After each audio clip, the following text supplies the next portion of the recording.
ہماری بدماشیاں دیکھیں، لفظ سخت ہو تو معذرت۔ گھر میں جائیں نا، نیا گھر بناؤ، یہ ہمارا بیڈ روم ہے، یہ ہمارا ڈائننگ ہال ہے، ٹھیک ہے، یہ ہمارا ٹی وی لاؤنج ہے، کہتے نہیں کہتے؟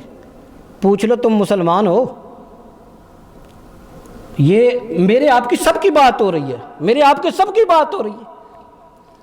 کہتے ہوئے ایک مولوی بھی اپنے گھر کا تعارف کروائے گا نا تو یہی بکے گا۔ اندازہ کریں بھیا، تم مسلمان ہو، ٹی وی لاؤنج، کیا بات کرتے ہو یار؟ خدا کا خوف کرو۔ قرآن 4 غلافوں میں لپیٹ کے اوپر کی الماری میں، اور ٹی وی صاحب LCD بالکل سامنے۔ ہماری اولادیں ہمارے سر میں جوتے نہیں ماریں گی تو کیا ماریں گی بھیا؟ تم بچہ گھر میں داخل ہوتے ہی نظر قرآن پہ پڑتی تو آپ کا حیا کرتا نا؟ ماں بہن کا اسے حیا ہوتا، بیٹی کا اسے حیا ہوتا، اسے بڑے چھوٹے کا لحاظ ہوتا، اسے ادب بھی ہوتا، شفقت بھی ہوتی۔ اور جب ٹی وی کے ٹھمکے دیکھتا ہے تو کیا کرے گا؟ کیا کرے گا بولو؟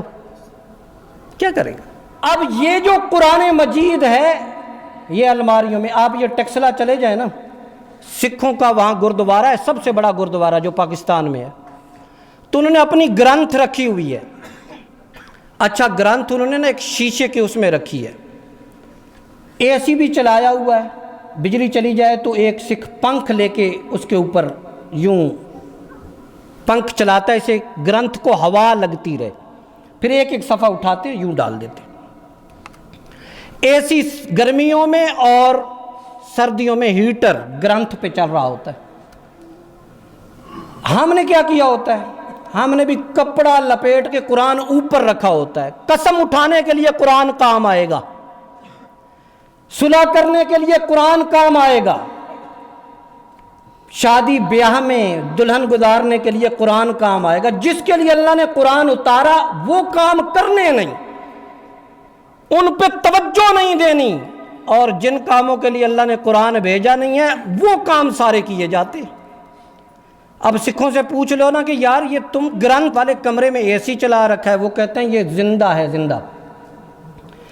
ورک الٹاؤ، برکت کے لیے رکھو۔ اور کئی گھروں کی بدبختیاں یہ ہیں، کئی گھروں کی بدبختیاں یہ ہیں کہ قرآن مجید تو موجود ہے گھر میں، الحمد تک بھی صحیح بچوں کو نہیں آتی۔ ڈاکٹر بنا دیے بیٹے کو، انجینئر بنا دیا بیٹے کو، ڈاکٹر، انجینئر، پائلٹ، سب کچھ سکھا دیا اپنی اولاد کو، کچھ نہیں سکھایا تو وہ اللہ کا قرآن ہے، کچھ نہیں سکھایا۔ اب جب جنازے میں آئیں گے تو اس لیے پتہ ہی نہیں ہوتا کہ باپ کے جنازے میں پڑھنا ہی کیا ہے، اس لیے پتہ نہیں ہوتا، پتہ نہیں ہوتا۔ یہ جنازے میں کھڑے ہوئے، ایک سخت بات کرتا ہوں، جنازہ پڑھنے سے پہلے اگر علماء یہ طے کر دیں کہ آئندہ اس کو جنازہ نہیں پڑھنے دیں گے جسے پورا جنازہ نہ آتا ہو، آپ دیکھنا ہر جنازے میں 6 آدمی کھڑے ہوں گے۔ نکاح کے وقت دلہے کی ٹانگیں کانپ رہی ہوتی ہیں، کہیں مولوی 6 کلمے ہی نہ سن لے، ہوتا نہیں ہوتا؟